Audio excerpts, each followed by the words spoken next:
हरियाणा के कैबिनेट मंत्री जेपी दलाल हमारे साथ जुड़ गए हैं। जेपी दलाल जी, स्वागत है आपका हरियाणा न्यूज पर। आज खुश तो बहुत होंगे आपसे, चूंकि कैंपेनिंग के दौरान भी देखिए बहुत बार बात हुई। नमस्कार, आपके पास भी बड़ी जिम्मेदारी थी। कैसा कैसा महसूस कर रहे हैं, कैसे इस जीत को देखा जाए?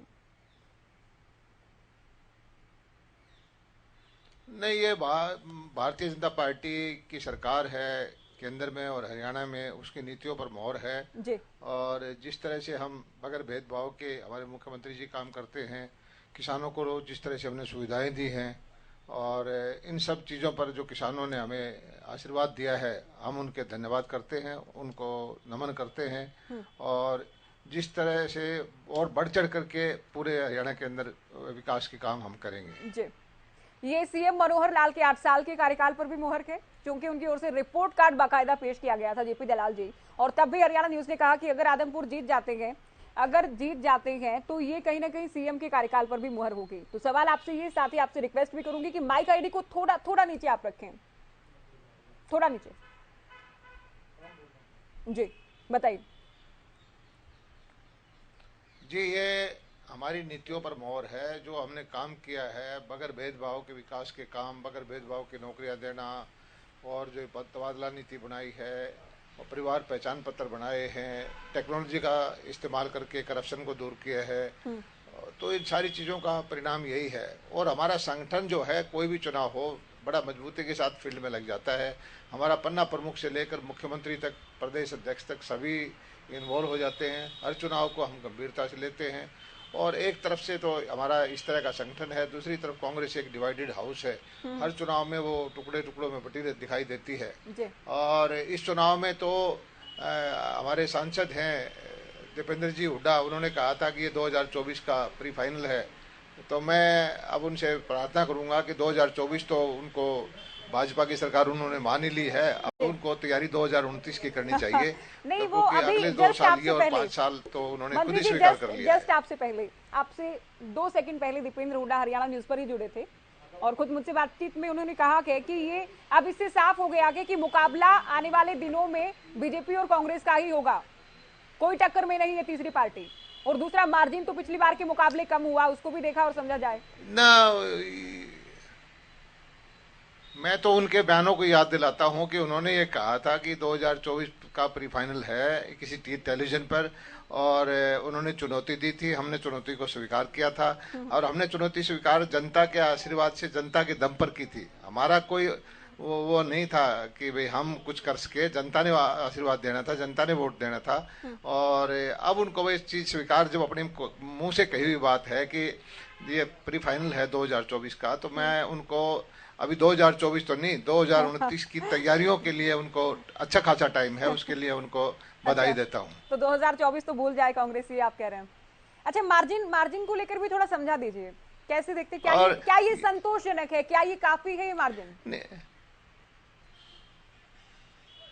देखिए, इस क्षेत्र में जो है हमेशा ही इस तरह का डिवीजन होता रहा है वोटों का, और हम अपने मार्जिन से कभी संतुष्ट नहीं होते। हमें तो कोशिश ये करती रहनी है कि जनता का ज़्यादा से ज़्यादा आशीर्वाद ले, और जो लोग हमारी नीतियों से संतुष्ट नहीं हैं उनको भी हम सेवा करके उनको आगे कोशिश करेंगे कि हमारी समर्थन में वो आ जाएं। जी, कांग्रेस के इलेक्शन को कैसे देखेंगे? इलेक्शन तो ठीक ठाक लड़ा के, कभी लगे भी कि आगे हैं, शुरुआत में लगे थे, कभी लगे मुकाबले में है। कांग्रेस ने ये चुनाव जो है, मैं मानता हूं कि कांग्रेस के एक ग्रुप ने, जो हुड्डा साहब का ग्रुप है, उनके सारे विधायक, पूर्व विधायक और हजारों की संख्या में बाहुबल उन्होंने इस हल्के के अंदर थोप दिया था। और लेकिन उनकी समस्या ये थी कि जनता, हल्के की जनता उनको स्वीकार नहीं कर रही थी।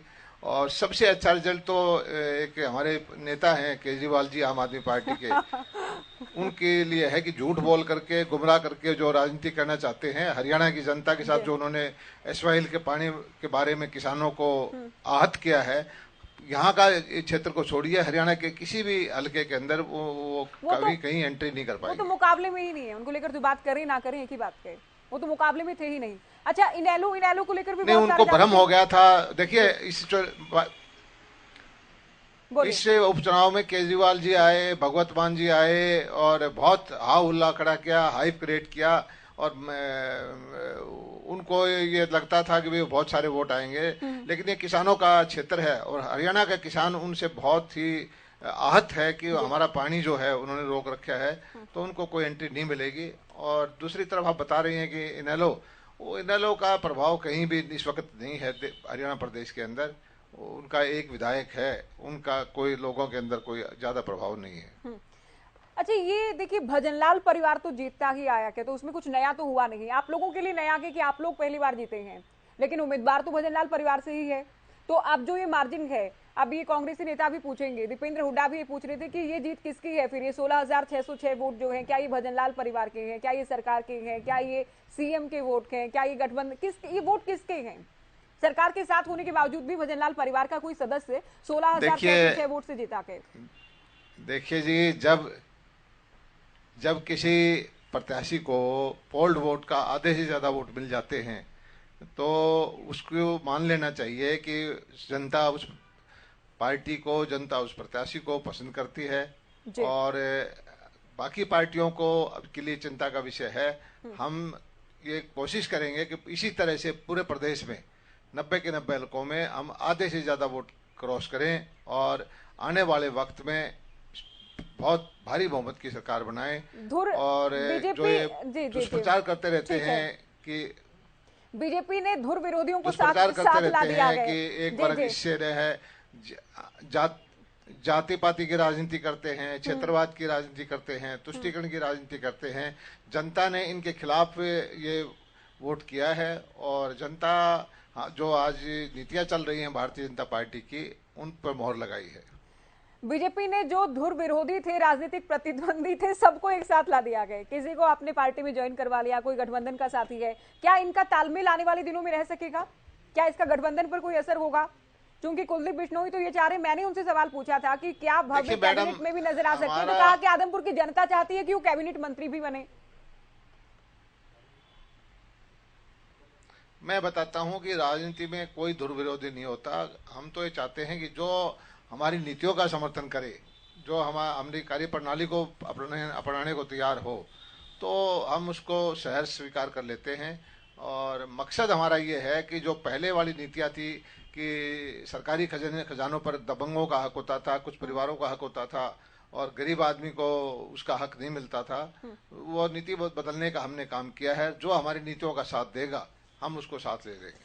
अच्छा जेपी दलाल जी, इतना तो साफ हो गया कि ये जो गढ़ है या जो परिवार मजबूत है या कोई नेता मजबूत है, ये परंपरा बदलने वाली नहीं है। बड़ौदा में हमने देखा, इलाहाबाद में हमने देखा, हालांकि इलाहाबाद में कड़ी टक्कर थी, और यहाँ की हम बात करें, यहाँ भी जो परिवार जीतता आया था वो जीत गया।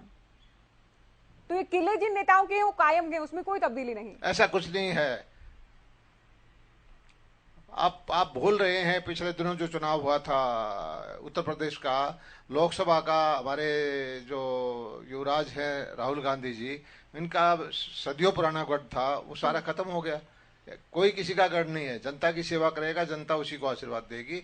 और ये जरूर है कि जिसने ज्यादा किसी के परिवार ने सेवा की है तो लोग उसके परिवार के प्रति, उनके बच्चों के प्रति थोड़ा सा नम्र रहते हैं। गठबंधन ने किस तरह से साथ दिया इलेक्शन में? इससे पहले भी मैंने आपसे कैंपेनिंग के दौरान सवाल पूछा था, क्योंकि एक बयान भी नहीं, हम तो सबका धन्यवाद करते हैं, जिसका जैसा। अब जीत के बाद जिसने जो योगदान किया, सभी का धन्यवाद जी। और खास करके जनता का धन्यवाद। असली मालिक जनता है और उसने जो हमारी नीतियों पर मोहर लगाई, धन्यवाद के असली पात्र वो हैं जी। कुलदीप बिश्नोई से जब बात की तो उन्होंने कहा कि अब वो लोकसभा की तरफ जाना चाहते हैं।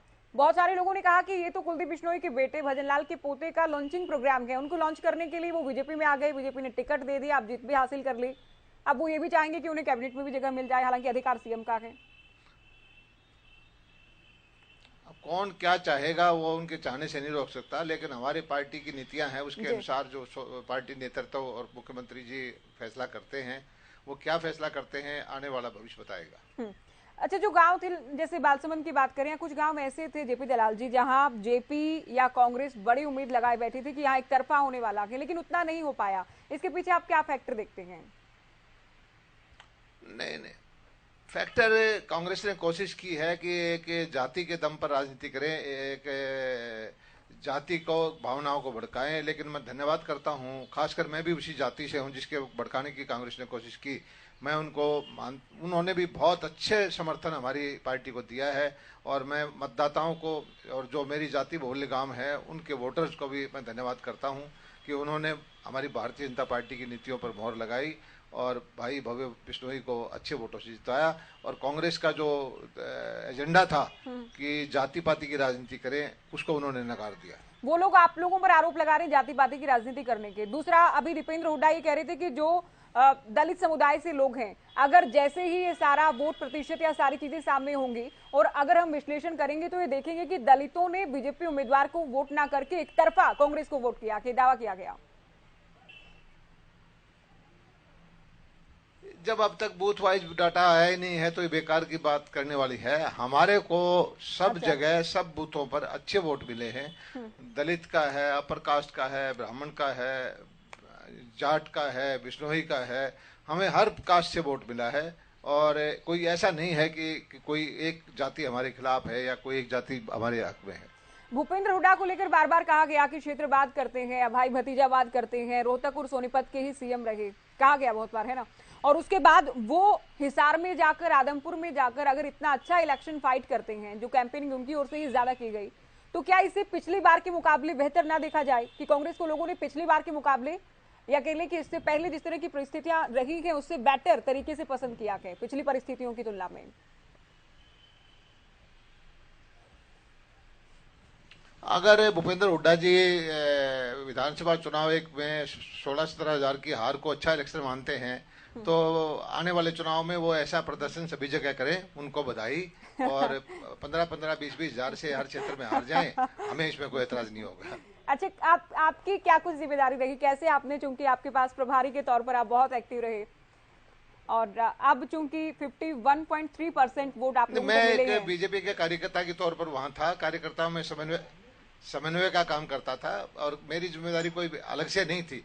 भारतीय जनता पार्टी के सभी पन्ना प्रमुख से लेकर के सभी संगठन के नेता, सभी विधायक, सभी मंत्री, मुख्यमंत्री, प्रदेश अध्यक्ष, सभी ने मिलजुल करके काम किया है। और भारतीय जनता पार्टी एक संगठन आधारित पार्टी है, जो एक लाइन में हम चलते हैं। और कांग्रेस हमेशा ही एक बटी हुई, टुकड़े टुकड़े में बटी हुई पार्टी है और इसके परिणाम जो है हर बार आते ही रहते हैं। कांग्रेस से डूबता हुआ जहाज है। अच्छा। और भारतीय जनता पार्टी दुनिया का सबसे बड़ा संगठन है। और आप लोग कांग्रेस में जो जहाज में बैठे हैं, आप लोग उनको डूबने नहीं देंगे। जेपी दलाल जी, जो लोग उस जहाज में हैं आप लोग डूबने नहीं देंगे, सबको बीजेपी में शामिल करवा लेंगे।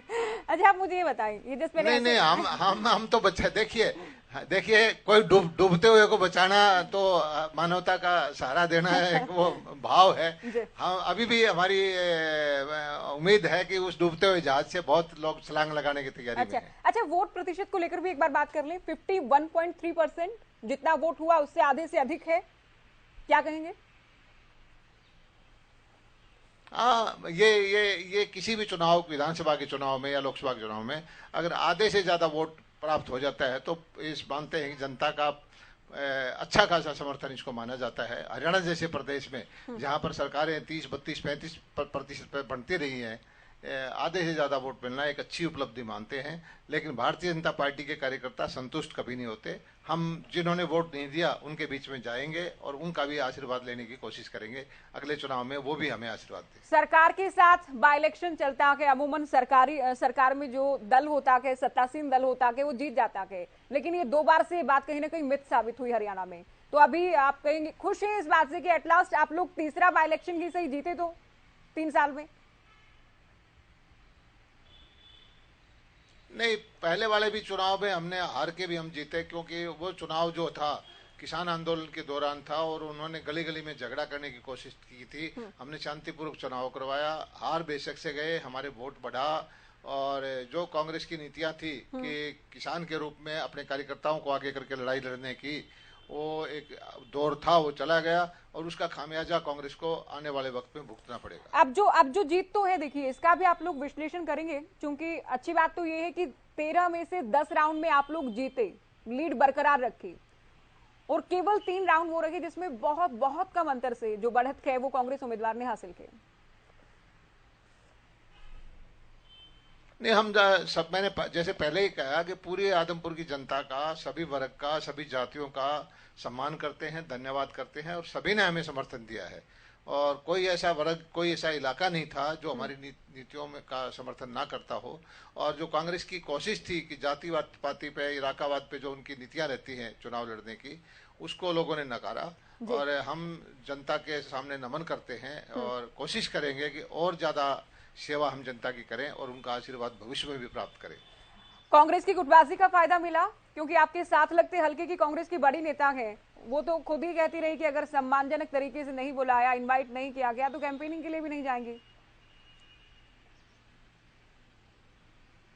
मैंने आपको बार बार कहा कि कांग्रेस टुकड़े टुकड़ों में बटी हुई पार्टियां हैं, और जो भी कांग्रेस का कहीं जो जरूरत होती है पूरे संगठन की, तो वो संगठन आपस में लड़ाई झगड़ा करने लग जाता है। और ये बहुत सालों से हम देख ही रहे हैं। और कांग्रेस का नेतृत्व जो है वो उसका प्रभावशाली नहीं है। इस वजह से जो छत्रप हैं वो अपने ताकतवर हो गए हैं, लड़ते रहते हैं, और कोई दिशाहीन मामला है सभी कांग्रेस के। विरोधी ये कहते हैं दलाल साहब कि ईडी से डरकर कुलदीप बिश्नोई बीजेपी में आ गए थे, तो अब आने वाले दिनों में कोई डेवलपमेंट उसमें होगी, जो जांच चल रही है, या फिर अब सेफ हैं? जो कि आरोप लगाए जा रहे हैं अब तो बीजेपी में आ गए, सेफ हैं?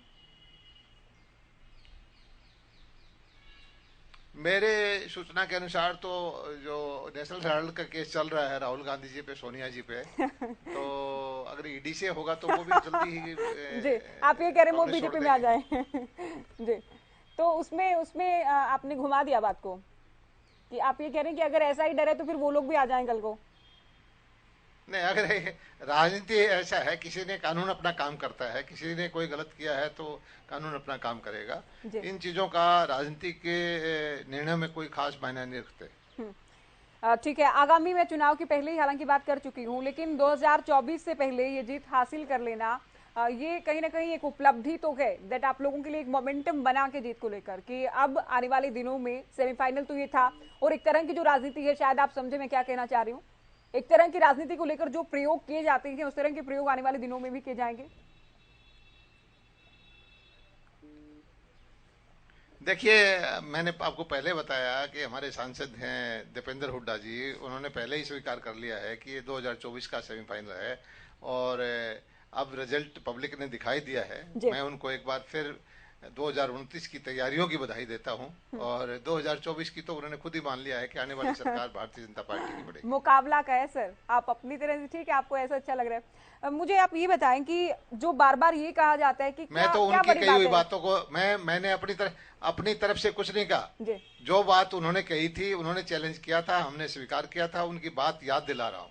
जी, आप लोगों के पास देखिए, आपकी एक पार्टी की जो अच्छी बात है वो ये कि दूसरे दल जिला अध्यक्ष भी नहीं बना पाते, आप लोग पन्ना प्रमुख बना लेते हैं। बहुत सारे लोगों को तो पता भी नहीं कि एक एक पन्ने पर आप लोग ड्यूटी लगा देते हैं, किसकी जिम्मेदारी हो गई। तो संगठन में तो आप लोग शानदार ढंग से काम करते हैं, लेकिन विरोधी कहते हैं सरकार में रहकर, सरकार आप लोगों का, सरकारी मशीनरी आप लोगों की, संगठन तो चलिए अच्छी बात है आपकी, वो कहेगी सारा अमला वहां लगा देते हैं, सारा दमखम वहां लगा देते हैं, तो उसके बाद बाई इलेक्शन जीत लिया तो जीत लिया, उसमें बहुत बड़ी बात क्या है? क्योंकि आज भी कहा गया कि सब कुछ वहां पर लगा दिया गया था बीजेपी जेजेपी की ओर से। देखिए, ये सही है कि भाजपा एक राष्ट्रवादी विचारधारा से ओतप्रोत,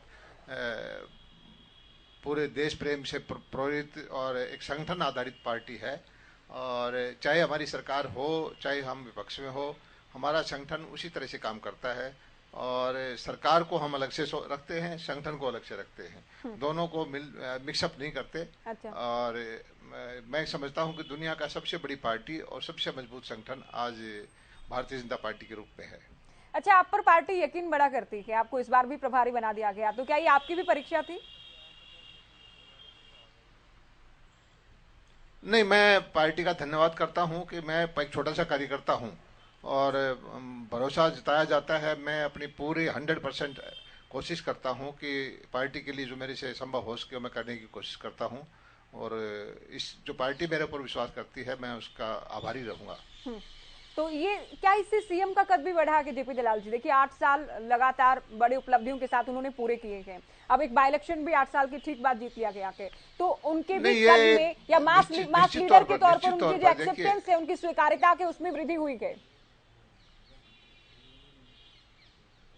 निश्चित तौर पर ये देखिए, सरकार के मुखिया हमारे मनोहर लाल जी हैं। सारी नीतियां जो निर्धारण वहीं से होता है, जनता के लिए नई नई योजनाएं वहीं से आती हैं, और जो बगैर भेदभाव के नौकरी देने की, ऑनलाइन ट्रांसफर की, गरीब आदमियों की कल्याणकारी योजनाएं बनाने की, परिवार पहचान पत्र बनाने की, और तरह तरह की योजनाएं जो हमने बनाई हैं। और खास बात यह है कि हमारी सरकार जो है गरीबों को समर्पित सरकार है, अंत्योदय की भावना से काम करती है, और गरीब को एक आशा हुई है कि लोकतंत्र में जो उसका हक है वो पहली बार उसको मिलने लग गया है। वरना गरीब की कोई सुनवाई होती नहीं थी। तो इसी वजह से हमारे मुख्यमंत्री जी ने जो रास्ता अपना रखा है, मनोहर लाल जी ने, उस पर भी एक तरह से ये मोहर लगाई है जनता ने। आदमपुर को कुछ मिलेगा या फिर नहीं, कि पहले बाप विधायक थे अब बेटे बन गए, उसमें नया क्या है? आदमपुर की सेवा करेंगे। एक अच्छा नौजवान लड़का विधायक उनको मिल गया है, मुख्यमंत्री जी का जो उनको आशीर्वाद है, और आदमपुर की जनता की आवाज जो है सरकार में पहुंचाएगा, और जनता को जो लाभ मिलना है वो मिलेगा। आपके पास भी अहम विभाग है, कृषि विभाग, और हरियाणा तो कृषि प्रधान राज्य है अपने आप में, किसानों के लिए भी कुछ खास है? नहीं, हम तो समर्पित रहते ही हैं। हरियाणा किसानों के हित में जितना काम करता है देश में कोई और दूसरा प्रदेश नहीं करता। हमारी चाहे मंडियां चलाने की व्यवस्था है, भावांतर भरपाई की योजना है, बीमा की योजना है, या फसलों की बागवानी की बीमा की योजना है, पशुओं के धन क्रेडिट कार्ड की है, तरह तरह की योजनाएं हैं। और हम तो ये कहते हैं कि हमारे से अच्छी योजना किसी और प्रदेश में है, वो भी हमारे कोई बताए, हम उसको भी लागू करेंगे। अब पराली प्रबंधन में आप देखिए कि 2 दिन से पंजाब से हमारा मुकाबला चल रहा था। हमने पिछले साल के बजाय 30% कम घटनाएं होने दी हैं, पंजाब में 20% बढ़ी हैं। सारी दुनिया मानती है कि हमारा जो प्रबंधन है वो अच्छा है, और हम किसानों के हक में जो काम करते हैं वो कोई प्रदेश नहीं करता, और किसान इस चीज़ को स्वीकार भी कर रहे हैं। ये एक आंदोलन के दौरान किसानों को का आवरण ओढ़ के जो राजनीति करने वाले, कुर्सी हथियाने वाले लोग थे, उनको किसानों ने ही उनको नकार दिया है। एक बार गठबंधन को लेकर भी बात कर लें। 3 साल 3 उपचुनाव, तीनों बार बीजेपी के उम्मीदवार। जेजेपी क्या केवल कैंपेनिंग करने के लिए? ये मैं उनसे भी पूछती लेकिन बताते नहीं हो, इसलिए मैं आपसे जानना चाहती हूँ। तो जेजेपी के राजनीतिक भविष्य को आप कैसे देख रहे हैं, अपने साथ भी और अकेले भी, एक दल के तौर पर भी? क्योंकि वो लोग तो सीधे विधानसभा में ही जाएंगे, आप लोग हालांकि 3 साल में 3 बाय इलेक्शन फेस कर चुके हैं। नहीं, वो आज सरकार जो है गठबंधन की सरकार है, मिलजुल कर की सरकार चला रहे हैं। 5 साल के लिए हम इकट्ठे हैं, और आगे का जो फैसला करना होगा वो भविष्य में हमारा नेतृत्व करेगा। जी, आखिरी जवाब एक बार फिर से आपसे, तो संतुष्ट हैं आप इस जीत से? वोट प्रतिशत आधे से अधिक है, 16,606 की जीत है, और दूसरे जेपी के अलावा अगर बात करें, दूसरों की जमानत भी नहीं बच पाई है। नहीं, मैंने आपको जैसे पहले ही कहा कि जो वोट जिन लोगों ने नहीं दिए हैं, हम अभी भी उन तक पहुंचेंगे, और कोशिश करेंगे कि हम सेवा करके उन लोगों का आशीर्वाद भी लें, और आगे जो है वोट प्रतिशत को बढ़ाएं। चले, बहुत शुक्रिया, आप जुड़े हमारे साथ। हरियाणा न्यूज को आपने वक्त दिया। तो जेपी दलाल को आप सुन रहे थे, इनके पास भी चूंकि प्रभारी के तौर पर पार्टी संगठन के लिए लगातार कैंपेनिंग के दौरान काम करते रहे, और इनकी ओर से बताया गया कि बीजेपी की जीत है, सीएम के 8 साल के कार्यकाल पर भी मुहर है, और आदमपुर अब सरकार के साथ चलेगा। आदमपुर में अब ऐतिहासिक तौर पर विकास कार्य होंगे, ये भी दावा इनकी ओर से किया गया है। साथ ही वोट प्रतिशत को लेकर भी इनकी ओर से कहा गया है कि आधे से अधिक वोट मिल जाना, ये वाकई अपने आप में काबिल तारीफ है। एक बार फिर से बहुत शुक्रिया जेपी दलाल जी आपका।